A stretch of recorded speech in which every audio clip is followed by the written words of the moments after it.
My name is Kayla. I'm a 26-year-old preparing for a birth in my hometown.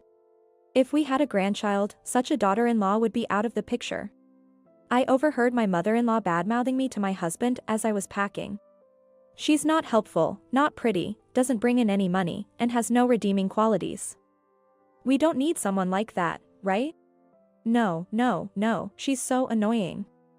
That's my line. I thought to myself. I wanted to retort, but being in my final month of pregnancy, I held back. My mother-in-law has always been harsh with her words, and I knew that if I confronted her, it would only result in worse comments. For the sake of prenatal care, it was better to quickly move on and enjoy my time. So, I convinced myself and diligently continued packing. Mommy's doing her best. Please come into this world healthy and strong. Looking forward to meeting my adorable baby, I walked and talked to my belly every day while back in my hometown. My time at home was wonderfully relaxing. It was a relief to be without my mother-in-law, who had unceremoniously overstayed her welcome, criticizing everything from the taste of food to the decorating style of the baby's room. Eventually, my long-awaited baby was born safely, and the brief period of parenting at my parents' house was busy but joyful. So, I'll be back next weekend. I told my husband over the phone, but I secretly wished to stay at my parents' home a bit longer. However, I couldn't indulge forever, and I was concerned about our home. Since my husband has no interest in household chores, I wondered if the house might be in disarray. This is the home we'll raise you in, Emma. We need to get back and make it a comfortable environment. I smiled at my baby, sleeping soundly in my arms after a full meal. I'm home. John. With my hands full, I had hoped he would open the door after I rang the doorbell, but there was no response. So I struggled to unlock the door and enter the house, only to find it eerily quiet. I told him I'd be back around this time, I thought. As I headed to the living room with this thought, I was stunned by what I saw. What is this? The place was a mess, with belongings scattered everywhere. It didn't look like a neglected mess. Rather, it seemed as if someone had intentionally thrown things around haphazardly. Could this be a burglary? Frightened, I hurried out of the house. Hello, is this the police? I just got back from my hometown after giving birth, and my house is in complete chaos.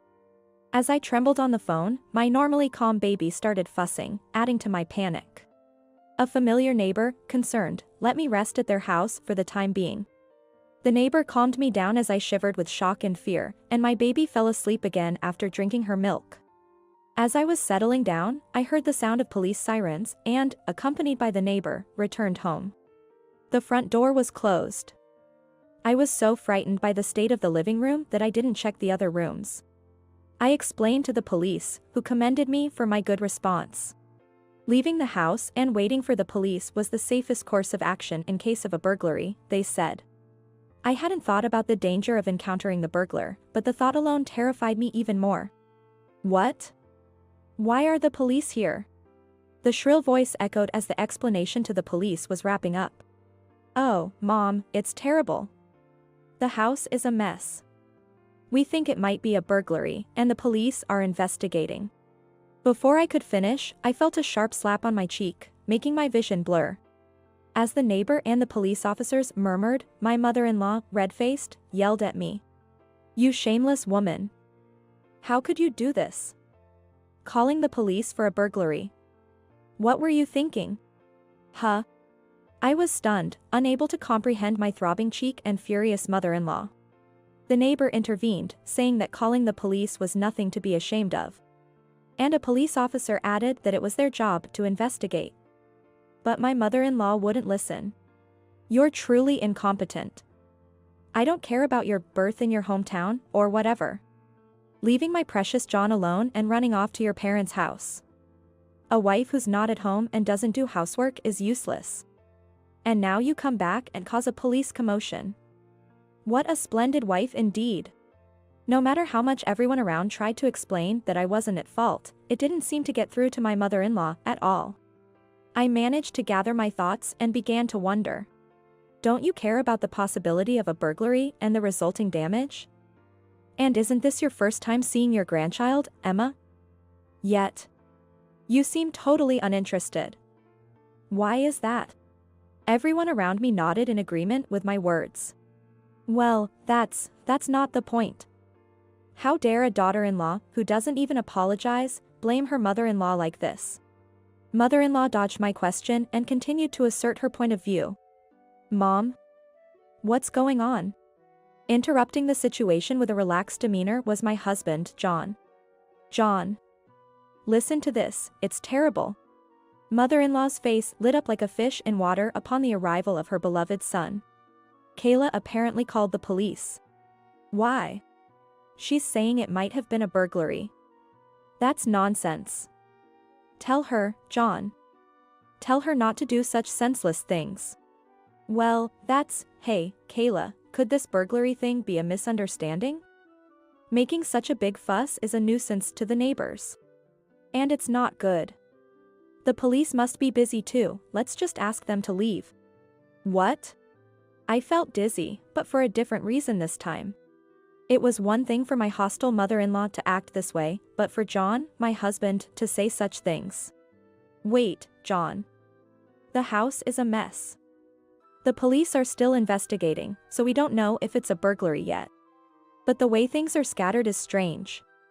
We were just about to check for missing items and file a report. That's not acceptable.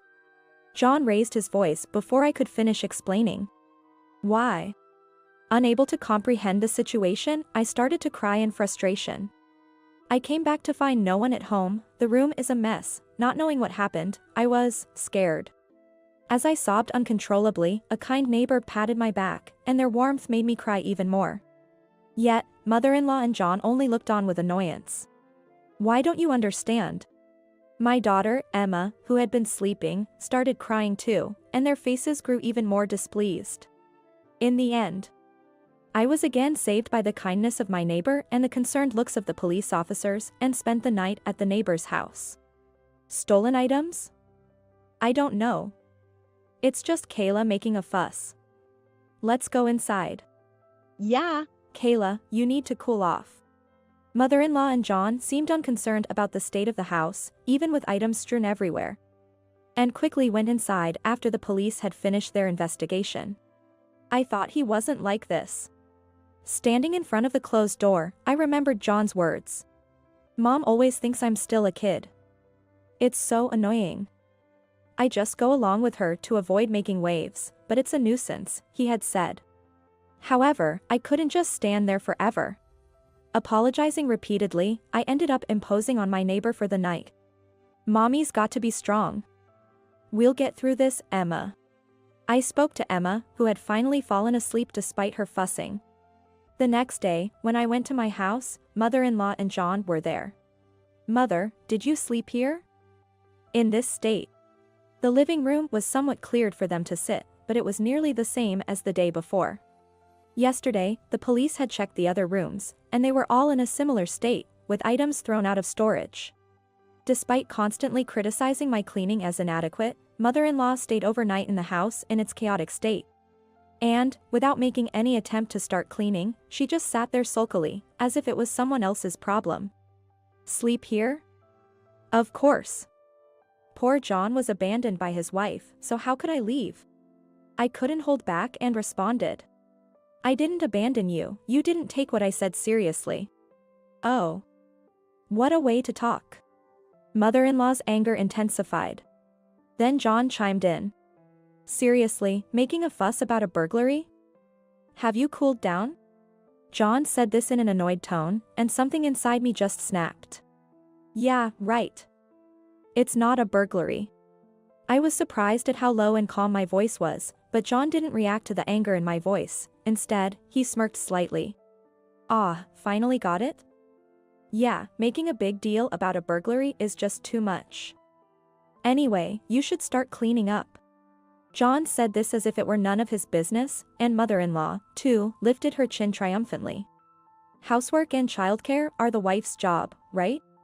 Mother-in-law was using a disgustingly sweet tone, like talking to a beloved pet. Clean up? Why should I?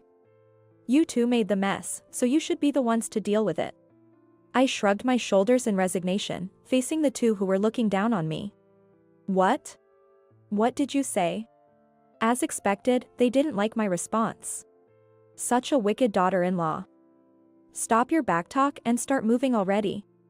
Mother-in-law said this, breathing heavily with anger. So annoying. John frowned. Right in front of them, I said, I want a divorce. Huh?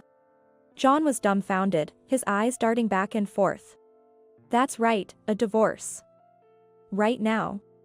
Then mother-in-law dramatically lamented, holding John's head and sobbing, my poor baby, subjected to such horrible treatment. How pitiful. My dear John. What a big baby. I couldn't help but let out my true feelings, even though I tried to hold back. What did you say? Kayla, you. Both of them looked like their hair might stand on end from anger.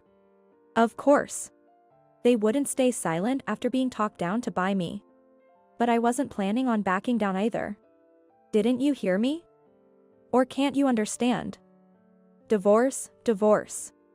I knew it wasn't the right thing to do, to stoop to their level, but by then, I didn't care anymore. Enough with your nonsense. Apologize. Get on your knees.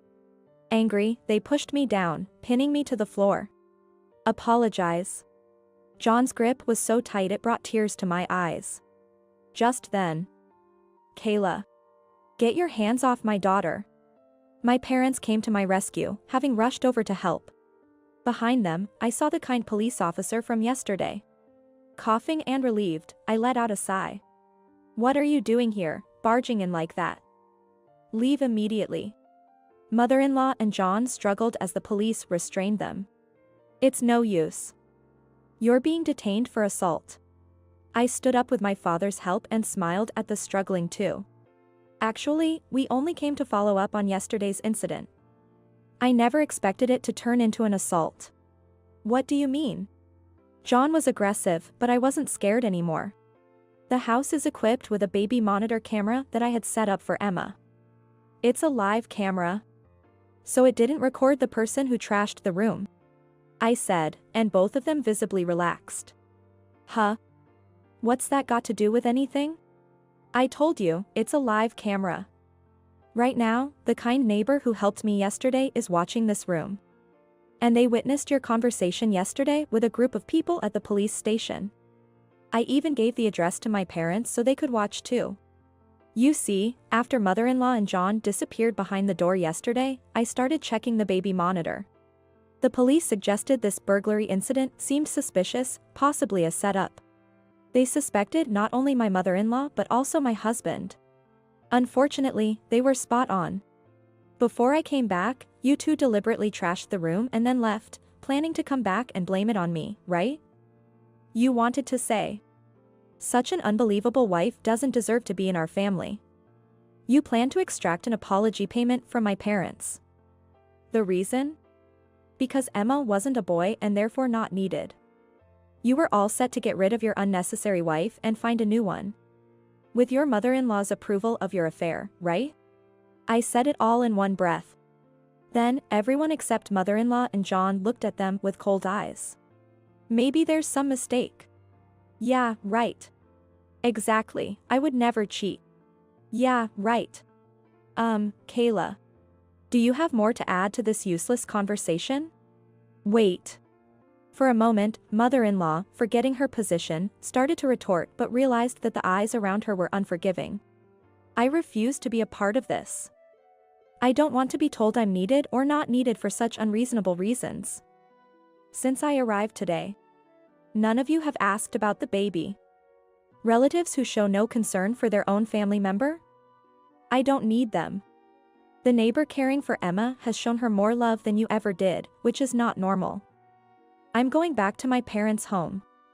And of course, I'll be getting a divorce and won't give up custody. Looks like you got what you wanted. No, wait. The police station? I don't want to go. Let me go. I don't want this. They both caused a commotion as they were taken away by the police. Afterwards, my mother-in-law and husband became quite notorious in the neighborhood. Of course, it was for all the wrong reasons. They even gave me a settlement for the divorce, trying to fix their image, but no good rumors spread at all. After all, it makes sense. No matter how much they loudly claim they did me a favor, nobody would believe them. I returned to my parents' home and am raising my daughter with them. I even found a job through an acquaintance. Sure, it's not without its challenges and anxieties, but when I see my daughter's face, I'm motivated to keep going. I'm determined to make sure Emma grows up straight and true, nothing like John.